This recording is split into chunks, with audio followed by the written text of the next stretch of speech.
जय हिंद।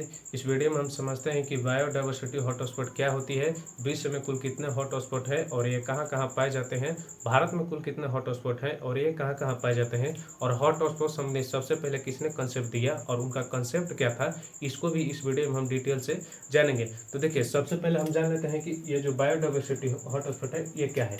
देखिए, आप इसको बायोडायवर्सिटी हॉटस्पॉट ना कहकर केवल हॉटस्पॉट कह सकते हैं। और देखिए, जो हॉटस्पॉट संबंधित पहला जो कंसेप्ट दिए थे वो नॉर्मन मायर साहब दिए थे। देखिए, 1988 में नॉर्मन मायर साहब ने बायोडायवर्सिटी हॉटस्पॉट संबंधी अपने पहला कंसेप्ट दिया। अब देखिए, जाहिर सी बात है जो हॉटस्पॉट का परिभाषा होगा इनके अनुसार होगा, क्योंकि इसके बारे में हॉटस्पॉट के बारे में सबसे जो पहला कंसेप्ट दिए थे वो नॉर्मन मायर साहब ही दिए थे, और जाहिर सी बात है जो हॉटस्पॉट का परिभाषा होगा इनके अनुसार होगा। तो अब हम समझते हैं कि इनका कंसेप्ट क्या था। देखिए, इनका मानना था कि वैसे स्थान जहाँ पर समृद्ध जैव विविधता हो। समृद्ध जैव विविधता का अर्थ होता है विविध प्रकार के प्रजाति हो और वहाँ पर उन प्रजातियों में अनुवांशिक विविधता हो। जैसे कि देखिए, विषुवतीय वर्षा वन को देखिए, जहाँ पर विषुवत रेखा पर जो भी वनस्पति खिलते हैं वहाँ पर सूर्य का प्रकाश भी मिलता है और बारिश भी जमकर होती है, जिसके कारण उस क्षेत्र में लगभग समझिए पौधे की जो प्रजाति है अनगिनत होती है और उन प्रजातियों में भी अनुवांशिक विविधता होती है। अब देखिए, अनुवांशिक विविधता का अर्थ क्या होता है। जैसे कि एक आम का पेड़ देखिए, आम के पेड़ में तरह तरह के आम उगते हैं, जैसे कि कुछ खट्टा होगा, कुछ मीठा होगा, कुछ खाटा और मीठा दोनों होगा,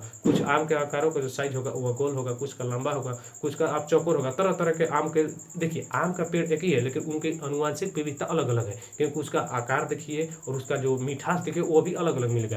तो यही समृद्ध जैव विविधता का अर्थ यही होता है कि विभिन्न प्रकार के प्रजाति हो और उन प्रजातियों में भी अनुवांशिक विविधता हो, तो यही है समृद्ध जैव विविधता। तो इनका कहना है कि हॉटस्पॉट वही होगा जहाँ पर समझिए समृद्ध जैव विविधता हो। और ये देखिए आगे क्या बोलते हैं, आगे इनका कहना है कि वहाँ पर लगभग उस स्थान पर लगभग 1500 ऐसे पौधे की प्रजातियां होने चाहिए जो कि इंडेमिक हो। इंडेमिक का अर्थ होता है और मतलब कि इंडेमिक का अर्थ होता है कि ये जो 1500 ऐसे प्रजाति होंगे जो कि अन्यत्र नहीं पाए जाएंगे, केवल उसी स्थान पर पाए जाएंगे। जैसे कि हिमालय के क्षेत्र में देखिए, हिमालय में कुछ ऐसे वनस्पति हैं जो कि अन्य पृथ्वी के आप कहीं भी चाहे वह कनाडा के ठंडा इलाके में देखिए, चाहे रूस के, वो वहाँ पर नहीं पाए जाएंगे, केवल हिमालय के क्षेत्र में ही पाए जाएंगे। तो वहाँ पर 1500 कम से कम ऐसे पौधे होने चाहिए जो कि इंडेमिक हो, मतलब केवल वहीं पाया जाएगा, दूसरे जगह नहीं पाया जाएगा। तो ये इनका दूसरी शर्त है। और देखिए, तीसरा इनका कहना है वह गंभीर रूप से संकटापन्न हो। देखिए, चूंकि इनका परिभाषा में शामिल है 1500 इंडेमिक प्रजाति, और जाहिर सी बात है वहाँ पर इनको जो रख रखा होगा 1500 ऐसे प्रजाति हैं जो कि अन्यत्र नहीं पाए जाते हैं। इनका जो ये गंभीर रूप से संकटापन्न है, इनको रख रखाव बहुत ही जरूरी है। लगभग 70% वनस्पति का क्षय होगी और समझिए 30% ही ऐसा हो। तो आप समझ सकते हैं कि इंडियन बायोडायवर्सिटी हॉटस्पॉट के बारे में नॉर्मन मायर साहब का कंसेप्ट क्या था। पहला वो बोले समृद्ध जैव विविधता, दूसरा बोले 1500 ऐसे प्रजाति होने चाहिए जो कि अन्यत्र नहीं पाए जाते, मतलब वो इंडेमिक होना चाहिए, और ये बोले कि वह गंभीर रूप से क्षेत्र जो है गंभीर रूप से संकटापन्न होना चाहिए। तो इनके अनुसार जो है ये हॉटस्पॉट की परिभाषा हमें मिल जाते हैं। देखिए, आपको जो हॉटस्पॉट देखने को मिलेगा वो केवल वेस्कुलर प्लांट में ही देखने को मिलेगा। वेस्कुलर प्लांट का मतलब क्या होता है, वैसे प्लांट जिसमें जाइलम और फ्लोएम हो, मतलब कि वैसे पौधे जिसमें जल को पहुंचाने वाला जाइलम नामक ऊतक हो, और जो भोजन है भोजन को पहुंचाने के लिए ये फ्लोएम नामक ऊतक हो। तो वैसे ही पौधे में केवल ये हॉटस्पॉट आपको ये समृद्ध जैव विविधता और इतना जो है 1500 इंडेमिक जो पौधा है देखने को हमें मिल सकता है। देखिए, तो यहाँ पर ये बात कर दिया। अब एक और बात समझिए, ये जो हॉटस्पॉट आप देखेंगे केवल स्थलीय परितंत्र में ही देखेंगे।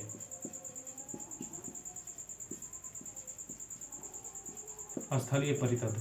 अब देखिए, जलीय परितंत्र में आप पौधों के देखिए, जल में कितना पौधा होते हैं। हमारे कि कुछ ऐसी शैवाल जो होते हैं, कुछ शैवाल अलग अलग प्रकार के होते हैं, लेकिन वही शैवाल जो है आपको अलग हिस्से में, जैसे हिंद महासागर के जो शैवाल है वो जो हिंद महासागर का शैवाल है वो आपको अटलांटिक महासागर में मिल जाएगा या प्रशांत महासागर में मिल जाएगा, जिसके कारण ये परिभाषा हॉटस्पॉट का परिभाषा इस पर लागू नहीं होता है। इसलिए यह जो विश्व के जितने भी हॉटस्पॉट आप देखेंगे वो केवल स्थलीय परितंत्र में ही है, न कि जलीय परितंत्र में। जलीय परितंत्र में एक जगह का पौधा दूसरे जगह मिल जाता है, वो इंडेमिक नहीं होते हैं, जिसके कारण ये जो हॉटस्पॉट की परिभाषा स्थलीय परितंत्र पर ही लागू होता है, वहाँ पर जलीय परितंत्र पर नहीं। तो देखिए, एक और बात यहाँ पर जान लीजिए, ये जो हॉटस्पॉट की जो सूची बनाती है अमेरिका की एक गैर एजेंसी है जिसका नाम है कंजर्वेशन इंटरनेशनल। यह अमेरिका की गैर एजेंसी है, यह हॉटस्पॉट की सूची बनाती है और इनका मानचित्रण करती है। मानचित्रण मतलब यह हॉटस्पॉट कहाँ कहाँ है और इनका देख रेख भी यह करती है कंजर्वेशन CIE, इसको आप कहिए। तो अब देखिए, अब हम जानते हैं विश्व में कुल कितने हॉटस्पॉट है।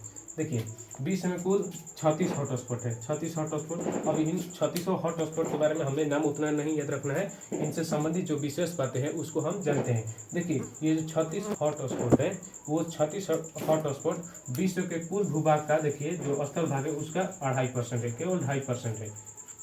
आप समझ सकते हैं कि ये हॉटस्पॉट की परिभाषा थोड़ा अलग है। ये जाहिर सी बात है, जिस देश में ऐसा होगा समझिए वहाँ पे जैव विविधता अच्छी है। तो देखिए विश्व के कुल भूभाग का 2.5% है, और ये जितने भी हॉटस्पॉट है वो अधिक आप देखेंगे उष्णकटिबंधीय है, मतलब उष्णकटिबंधीय उष्ण जो विषुवत रेखा के पास जो पेटी है वहाँ पर ही ये आपको देखने को मिलेगी। इसके अलावा देखिए 10 ये 36 हॉटस्पॉट है, इस 36 हॉटस्पॉट में से 10 अति समृद्ध हॉटस्पॉट है, मतलब इन्हें कहा जाता है हॉटेस्ट ऑफ हॉटस्पॉट। समझिए 10 अति समृद्ध हॉटस्पॉट है, और देखिए 10 में से एक भारत में भी पाया जाता है जिसके पश्चिमी घाट है। देखिए 4, अब कुल मिलाकर आप देखेंगे तो भारत में 4 ऐसे क्षेत्र हैं जो कि हॉटस्पॉट के क्षेत्र में आते हैं। और देखिए इन 36 में से पहले यहाँ पर समझिए 36 में से 10 जो ऐसे हैं जो अति समृद्ध है, हॉटेस्ट ऑफ हॉटस्पॉट, और इनमें से एक जो 10 है, 10 एक में से पश्चिमी घाट जो भारत का पश्चिमी घाट है ये भी इसमें शामिल है। किसमें? हॉटेस्ट ऑफ अति समृद्ध हॉटस्पॉट में।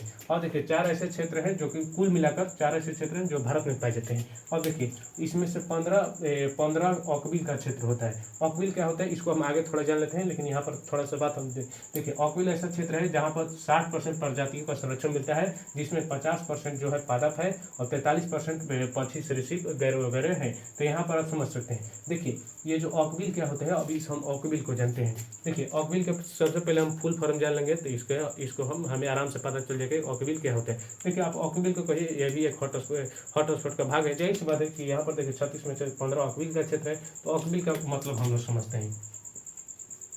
देखिए ऑकविल में ओ का अर्थ होता है ओल्ड मतलब क्या? वे ओल्ड का अर्थ होता है लैंडस्केप, मतलब भूमि, वैसा भूमि जो बहुत पुराना हो। और देखिए सीबी का मतलब है क्लाइमेटिकली बफर्ड, मतलब वहाँ का जो जलवायु हो वो बहुत सालों से, समझिए बहुत सालों से वहाँ पर जलवायु में कोई परिवर्तन नहीं हुआ, और न ही वहाँ की जो भूमि है वो भूमि नहीं बदला हो। और देखिए आई मतलब होता है इंटरटाइम, और वहाँ की जो उर्वरता शक्ति हो वहाँ की उर्वरता शक्ति भी कम हुई हो। तो ये जो है 3 शर्त है।